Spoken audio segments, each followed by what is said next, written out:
Here are the stories making news at this hour. I'm Marissa Bailey. The Governor Rauner takes action on a key piece of gun control legislation. Here's VWin with that story. Governor Bruce Rauner has issued what's called an amendatory veto this morning to a bill sent to his desk. He's now proposing a public safety plan to rewrite this bill to expand a 72-hour waiting period to include all firearms and to reinstate the death penalty in some cases. Now, Governor Bruce Rauner announced this decision this morning on the city's west side with lawmakers and law enforcement by his side. House Bill 1468 was sent to the governor's desk this past March. The governor had 60 days to decide on whether to sign or veto that bill. The proposed legislation would change the waiting period to buy assault weapons from 24 hours to 72 hours. But today, the governor said he wants to expand that waiting period to include all firearms. As part of that veto, he says he's also making several other critical improvements to public safety. That includes reinstating the death penalty for mass murderers and those who kill law enforcement,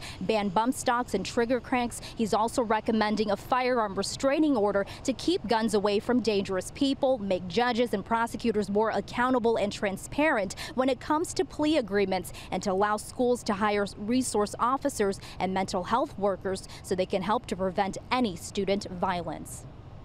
These are a set of 6 specific recommendations that our administration is making today as part of this amendatory veto.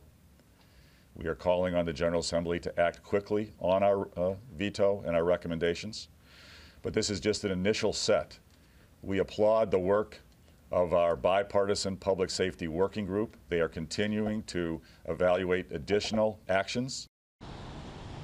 Now, we learned members of the House and Senate will need 3/5 of the vote to override the governor's veto. The new proposed legislation by the governor would have to be introduced in the General Assembly. And meteorologist Glaros is here now to look at your forecast.